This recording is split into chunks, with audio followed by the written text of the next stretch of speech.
Hello বন্ধুরা, আমি শর্মি আর আমার নতুন আরও একটা ভিডিওতে তোমাদেরকে ওয়েলকাম জানাচ্ছি।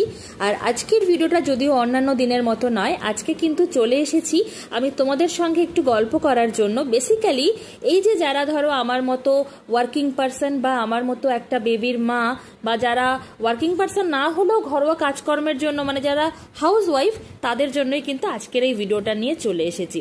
আর এই মুহূর্তে যে ভিডিওগুলো তোমরা দেখতে পাচ্ছ, এগুলো কোনোটাই কিন্তু এখন শ্যুট করা নয়, এগুলো কিন্তু সবই আমার ওই 2017, 18 বা 19 মানে আমার বিফোর ম্যারেজ বা বিফোর বেবি এই টাইমকার ভিডিও। এগুলো সব আমার ইউটিউবে ছিল, সেখান থেকে সেভ করে আজকে তোমাদের সঙ্গে শেয়ার করব বলেই এখানে নিয়ে এসেছি। বেসিক্যালি এই টাইমে তখন একটু সময় বার করে আমি হেয়ার স্পা করা, হেয়ার মাস্ক লাগানো বা নিজের বিভিন্ন রকম রূপচর্চা, সেটা ফেসিয়াল হোক, ম্যানিকিওর, পেডিকিওর, ওয়াক্সিং, প্রত্যেকটা জিনিস খুব কেয়ারফুলি করতাম এবং প্রত্যেকটা জিনিস খুব মেনে নিয়ম মতো করতাম, যে নিয়মে করা উচিত। কিন্তু আফটার বেবি এখন তো টু মাচ ডিফিকাল্ট, কারণ যারা তোমরা নিউ মাও হয়েছো বা যারা অনেক দিন থেকেই হয়তো মা হয়েছো, তারা জানো যে ফ্যামিলির কাজকর্মর পাশে, বাচ্চার টেক কেয়ারের পাশে আর কোনো সময়ই থাকে না একটা মায়ের তার নিজের দিকে তাকানোর। আর যদি সে হয় আমার মতো ওয়ার্কিং পারসন, বিজি পারসন, যার ফ্যামিলিতে হেল্প করার কেউ নেই, তাহলে তো শ্যাম্পু করার সময়টুকুও হয় না। তো তখন এই রকমভাবে বসে হেয়ার মাস্ক লাগানো বা স্পা করা বা হেয়ার ড্রাই করা কিন্তু একটা বিলাসিতা মাত্র। তো যাই হোক, চলো আজকে তোমাদের সঙ্গে যে টপিকটা নিয়ে আলোচনা করতে এসেছি সেটা হচ্ছে যে হয়তো আমরা মা হয়ে গেছি, হয়তো আমরা অনেকটা বিজি হয়ে গেছি, কিন্তু তাই বলে কি একটু নিজের রূপচর্চার দিকে খেয়াল করব না? হয়তো আগের মতো শিডিউলে করতে পারবো না, তাই বলে কি একদমই সময় আমাদের বার করা যায় না? তো আমি তোমাদের কাছেও অ্যান্সার চাইছি, সাথে তোমাদেরকে ইন্সপায়ারও করার চেষ্টা করছি। তো এই ভিডিওটাতে দেখতেই পাচ্ছ আমি নিজের আইব্রো নিজে করছি। তখন যেটা হতো যে আমি উইকে একবার নয়তো 15 ডেজে একবার আইব্রোজ করতাম এবং আমার বাড়িতে একটা দিদি আসতো, সেই করে দিত। সময় পেলে আমি নিজে পার্লারে গিয়েও করতাম। কিন্তু এখন যেটা হয় সেটা উইকে তো অসম্ভব, মান্থলি একবার আমি আইব্রো করার চেষ্টা করি। আর এই যেভাবে আমি নিজে বাড়িতে করছি এরকমভাবেই চেষ্টা করি, কারণ বাইরে যাওয়ার সময় নেই এবং একজন পার্সনকে যে বাড়িতে ডেকে করাবো সেটা অনেক সময় কুলিয়ে ওঠে না, তো নিজে করারই চেষ্টা করি। আর এই যে ভিডিওটা এই মুহূর্তে তোমরা দেখছো, এটার ফুল ভিডিওটা কিন্তু আমার ইউটিউব চ্যানেল মোর গ্ল্যামার্স ওখানে রয়েছে। আজকের আমার এই ভিডিওর নিচে আমি মোর গ্ল্যামার্সের কিন্তু লিঙ্কটাও দিয়ে দেবো, তোমরা গিয়ে সেখান থেকে চেক আউট করে আসতে পারো। তো যাই হোক, এটা তো দেখাচ্ছি আইব্রোজের উপরে। নট অনলি আইব্রোজ, এই ধরো আমার হেয়ার কেয়ার যেটা প্রথমেই দেখিয়েছিলাম, হেয়ার স্পা বলো বা হেয়ার মাস্ক, এগুলো কোনোটাই কিন্তু এখন করার আমার সময় নেই, কারণ একটা হেয়ার স্পা করতে গেলে যতটা সময় সাপেক্ষ ব্যাপার, আমার ছেলে সেটা কোনোভাবেই করতে দেবে না। সেই জন্য যেটা করি, আমি যেরকম নর্মালি আগে করতাম একটা উইকে 2 দিন বা 3 দিন শ্যাম্পু করতাম, সেইটা তো অসম্ভব, উইকে 1 দিন শ্যাম্পু করার চেষ্টা করি। আর আগে যেটা করতাম যে শ্যাম্পুর পরে কন্ডিশনিং এবং তার সাথে একটা ভালো সিরাম ইউজ করা, সেটা কিন্তু এখনো আমি বজায় রেখেছি। তো যারা তোমরা একদম সময় পাও না, তারা আমার মতো করে টাইম বার করে অন্তত সপ্তাহে 1 দিন তো নিজের চুলে শ্যাম্পুটা করো। তো সেই শ্যাম্পুর সময়ে কিন্তু তোমরা কন্ডিশনিং এবং মানে শ্যাম্পুর পরে কন্ডিশনার, আর তারপরে মানে চুলটা হালকা একটু শুকিয়ে নেওয়ার পরে কিন্তু সিরাম ইউজ করতে পারো। মানে ফুল ডিটেলস যে কিরকম ভাবে ব্যবহার করতে হয় শ্যাম্পু, বা কতদিন অন্তর শ্যাম্পু চেঞ্জ করা উচিত, সেগুলোর ফুল ডিটেলস কিন্তু আমার ইউটিউব চ্যানেলে আমি অনেকবার দিয়েছি।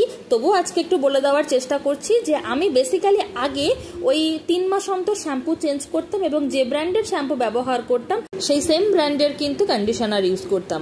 আর যদি হেয়ারে কোনো রকম কেমিক্যাল ট্রিটমেন্ট করা থাকে, সেটা হেয়ার কালার হোক বা স্ট্রেটনিং বা স্মুথনিং কোনো কিছু করা থাকে, তাহলে কিন্তু অবশ্যই প্রফেশনাল যে হেয়ার শ্যাম্পুগুলো হয় সেই শ্যাম্পু এবং কন্ডিশনার লাগানো উচিত। তো এতক্ষণ তো হেয়ার কেয়ার আর আইব্রোজ এবং থ্রেডিং নিয়ে কথা বললাম, চলো এবার একটু কথা বলা যাক এই পেডিকিওর, ম্যানিকিওর এই সমস্ত নিয়ে।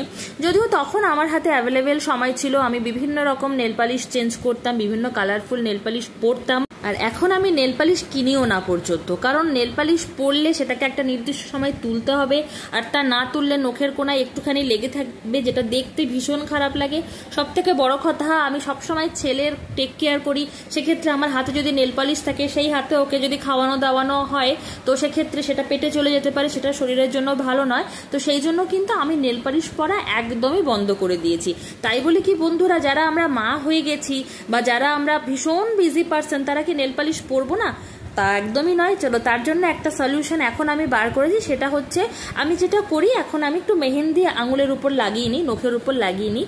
তো যে নর্মাল মেহেন্দিগুলো আমরা হাতের মানে ওই মেহেন্দি লাগাই, ডিজাইন করি, সেই মেহেন্দি দিয়েই কিন্তু আমি সমস্ত নখগুলোকে খুব ভালো করে লাগিয়ে নিই। তো তারপরে শুকিয়ে যাওয়ার পরে ওই যতদিন না সেই নখটা কমপ্লিট মানে উঠে শেষ হয়ে যাচ্ছে ততদিন পর্যন্ত কিন্তু নেল মানে ওই মেহেন্দির কালারটা নেলে লেগেই থাকে। তো এটা একটা ন্যাচারাল নেল পালিশ টাইপের হয়ে যায়। সাথে এটা শুধুমাত্র যে আমার মুসলিম বান্ধবীদের জন্য বলছি তা নয়, নন মুসলিম ফ্রেন্ডরাও যদি এই জিনিসটা করে নখটা দেখতে যতটা সুন্দর লাগে, ন্যাচারাল ব্যাপার থাকে, পেটের জন্য কোনো রকম ক্ষতিকারক হয় না। এবং যারা মুসলিম বান্ধবীরা আছো তারা তো জানোই যে সেরকমভাবে করলে মানে নেল পালিশ বাদ দিয়ে যদি মেহেন্দি পরা হয় তাহলে কিন্তু নামাজটা পড়তেও সুবিধা হয়।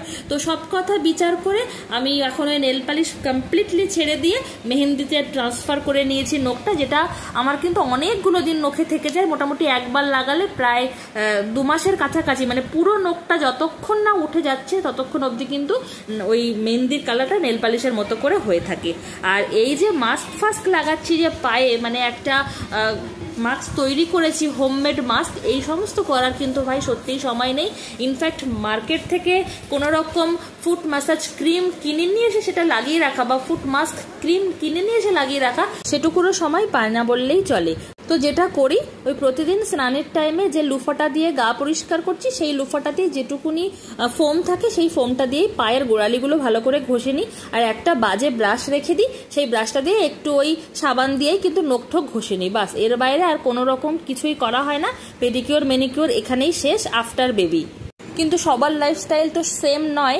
যারা তোমরা আমার মতো এতটাও বিজি নও বা যাদের বাড়িতে বেবিকে টেক কেয়ার করার বা ধরার কোনো লোকজন আছে, তারা চাইলেই কিন্তু ইউটিউব থেকে আমার এই পুরনো ভিডিওগুলো দেখে অন্তত বাড়িতেও চেষ্টা করতে পারো। বা শুধু যে আমাকেই দেখে করতে হবে এমনটাও নয়, তোমরা অন্য কোনো ফ্রেন্ডদের কাছ থেকে বা ইউটিউব চ্যানেল থেকে দেখে যদি নিজেরাও বাড়িতে নিজের টেক কেয়ার করতে পারো সেটাও কিন্তু নিজের জন্য অনেক ভালো। কারণ নিজে যতটা সুন্দর থাকতে পারবে, সুন্দর থাকতে চাইবে, তত কিন্তু তোমার মন শরীর সবটাই ভালো থাকবে। তো এটা তো একটা দেখতে পাচ্ছ যে আমি ম্যানিকিউরের ভিডিও দেখাচ্ছি, তো তার সাথে এক্সট্রা কথা বলছি। তো যাই হোক, এটা তো বলাই হয়ে গেল এবং অবশ্যই আমার চ্যানেলটাও তোমরা একবার ঘুরে আসতে পারো। এবার চলে আলোচনা করব আর একটা যেটা ইম্পর্টেন্ট পোর্শন থাকে, সেটা হচ্ছে ওয়াক্সিং। মানে আফটার বেবি বা আফটার ম্যারেজ কীরকমভাবে ওয়াক্সিং করছে। কারণ নিজেরা যদি ওয়াক্সিংটা ঠিকঠাকভাবে না করি নিজেদের কিন্তু ক্লিন লাগে না। সেটা হ্যান্ড ওয়াক্স হোক বা ফুট ওয়াক্স হোক, সেটা বাদ দিয়েও, মানে সবাই যে হ্যান্ড বা ফুট ওয়াক্স করতে পছন্দ করে তা নয়, কিন্তু সেটা বাদ দিয়েও আমাদের যে সমস্ত আন্ডারআর্ম ওয়াক্সিং ভীষণ ইম্পর্টেন্ট, সেটা মেল হোক ফিমেল হোক প্রত্যেকের জন্যই, সেই ওয়াক্সটা কিন্তু আমি এখন যেভাবে করি সেটা অবশ্যই শেয়ার করব। আগে এটা দেখে নাও, এটা হচ্ছে আমার ওই বিফোর ম্যারেজ, বিফোর বেবি, তখনও কিন্তু আমি বিভিন্ন ওয়াক্সিং স্ট্রিপ দিয়ে ওয়াক্স করাটা প্রেফার করতাম, বিশেষ করে পায়ে। হাতেও আমার ভীষণই অল্প হেয়ার রয়েছে, সেক্ষেত্রে ওই অল্পই পায়ে করতাম। আর কখনো কখনো হট ওয়াক্স বা কোল্ড ওয়াক্স দিয়ে আমি আন্ডারআর্মস ওয়াক্স করতাম। আর এখন যেটা হয়েছে আফটার বেবি বা আফটার ম্যারেজ আমি এত বিজি, তো সেক্ষেত্রে আমি প্রাইভেট বডি পার্টসের ওয়াক্সিংয়ের জন্য আমি নর্মালি রেজার এবং যে ভিট যে লোশন আছে, মানে হেয়ার রিমুভিং লোশন ক্রিম, আমি কিন্তু ওটাকেই ইউজ করছি। আমি আশা করছি যে যারা তোমরা আমার মতো বিজি পারসন তারা হয়তো এরকমই কিছু ইউজ করো। তো এ বাদ দিয়ে যদি আর তোমাদের কাছে কোনো রকম আইডিয়া থাকে তাহলে অবশ্যই কিন্তু আমাকে সেটা জানাতে পারো। আর হ্যান্ড বা ফুট ওয়াক্সের জন্য এখন তো ওয়াক্স বাদই দাও, ওই যদি কখনো খুব এমার্জেন্সি পড়ে যায়, যদিও আমি এখন একদম ফুল লেন্থ ড্রেস পরি, তো সেক্ষেত্রে আমি ওয়াক্সিং অতটা আর করার সময় পাই না, কিন্তু যদি করতেই হয় তাহলে আমি রেজার দিয়ে ইউজ করে নিই। চলো এবার আসছি কিছু হোম রেমেডিস নিয়ে। এই সমস্ত হোম রেমেডিসগুলো তাদের জন্য যারা হাউস ওয়াইফ, মায়েরা আছো, বোনেরা আছো, ফ্রেন্ডরা আছো, সবার জন্য।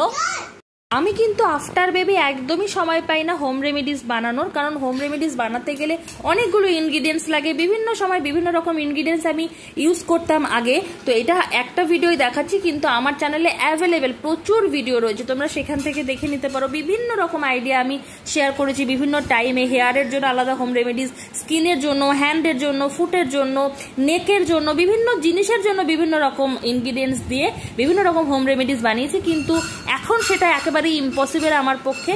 তো এখন যেটা করি, আমি ওই মার্কেট থেকে যদি কোনো রকম ফেস প্যাক কিনতে পাওয়া যায়, সেটা স্যান্ডেল ফেস প্যাক হোক বা কোনো রকম চারকোল ফেস প্যাক হোক, একদম ইনস্ট্যান্ট, তো সেগুলোই আপাতত ব্যবহার করি। কিন্তু যারা হাউস ওয়াইফ মাদার আছো, ফ্রেন্ড আছো আমার, তারা কিন্তু তোমরা বিভিন্ন রকম হোম রেমেডিস বাড়িতে অ্যাপ্লাই করতেই পারো। রান্না করতে করতে একটু হলুদ আর একটু দুধের সর মাখিয়ে নিয়ে একটু হাতে মেখে নিলে, হয়তো একটু লেবু নিয়ে ঘষে নিলে, এক্ষেত্রে কিন্তু তোমাদের যে জায়গায় যেরকম সমস্যা রয়েছে, ব্ল্যাক হেডস থাকুক, হোয়াইট হেডস থাকুক বা ট্যান থাকুক, সেগুলো কিন্তু ইনস্ট্যান্ট রিমুভ হয়ে যাবে। তো এটা আমার পক্ষে করা এখন টু মাচ ডিফিকাল্ট হয়ে যায়, কিন্তু যারা একটু ফ্রি আছো তারা কিন্তু করতেই পারো। আবারও বলবো, নিজে ভালো থাকলে নিজের শরীরও ভালো থাকবে, মনও ভালো থাকবে এবং সুন্দরও লাগবে দেখতে। কে চায় না নিজেকে সুন্দর করে তুলতে, তাই নয় কি? চলো এইবার আলোচনা করা যাক মেয়েদের সব থেকে বড় যে সমস্যা, সেটা হচ্ছে হেয়ার কাটিং ইস্যু। কারণ হেয়ার যদি ঠিকঠাকভাবে কাট না করা হয় তাহলে মুখের লুকসটাও ভালো লাগে না, সেই সাথে ঠিকঠাক করে যদি হেয়ারকে ট্রিম না করা হয় তাহলে কিন্তু ওই স্প্লিট এন্ডসের মতো সমস্যা, চুলে দুমুখো চুল, চেরা চুল, বিভিন্ন রকম সমস্যা আসে। তো সেই জন্য আমি কিন্তু হেয়ার কাটটা যতই কষ্ট হোক এখনও কিন্তু নিজেই করি, কারণ বাইরে যাওয়ার সময় নেই বা বাড়িতে কাউকে ডেকে করাতে পারলে তো খুব ভালো হয়, সেটারও যখন সময় আমি না পাই তখন আমি নিজেই হেয়ার কাট করে নিই। আমার চ্যানেলে layer hair cut, straight hair cut, U cut, V cut, সমস্ত রকম কাটিং রয়েছে। সব কিন্তু নিজে নিজে করে আমি তোমাদের সঙ্গে একদম ডিরেক্ট ভিডিওতে দেখিয়েছি। তো তোমরা সেরকমভাবে করে নিতে পারো, আমার চ্যানেল থেকে দেখেও করতে পারো বা নিজেরা কাউকে ডাকিয়ে করতে পারো। তো এটা কিন্তু ভীষণ ম্যান্ডেটরি, কারণ 3 মাস অন্তর যদি চুলটাকে ঠিকঠাক করে ট্রিম না করা হয় তাহলে কিন্তু চুল পড়ার ইস্যুটা বেড়ে যায়, চুল রাফ হয়ে যায়, চুলের নিচের যে স্প্লিট এন্ডসের সমস্যা সেগুলো কিন্তু বেড়ে যায়। তাহলে আশা করছি আজকে তোমাদের সঙ্গে আমি আমার পুরনো দিনের সাথে এখনকার দিনে কতটা ডিফারেন্স এসেছে এবং আসার পরেও কীরকমভাবে আমি নিজেকে ভালো রাখার চেষ্টা করছি বা টেক কেয়ার করার চেষ্টা করছি বা যতটুকু করছি সবটুকু কিন্তু তোমাদের সঙ্গে ডিটেলসে শেয়ার করলাম। যদি ভালো লাগে ভিডিওটা তাহলে কিন্তু লাইক, কমেন্ট, শেয়ার করতে ভুলবে না। এবং তোমরা যদি নিজেদের কি কি সমস্যা ফেস করছো বা তোমাদেরও যদি অন্য কিছু ইমপ্রুভমেন্ট হয়ে থাকে কোনো রকম কিছু অ্যাপ্লাই করে, ইউজ করে, সেগুলোও কিন্তু আমাকে অবশ্যই কমেন্ট করে জানাতে ভুলবে না। তাহলে দেখা হচ্ছে নেক্সট ভিডিওতে। ততক্ষণ তোমরা সবাই ভালো থেকো, আমাদের জন্য প্রে করো। Take care and bye by.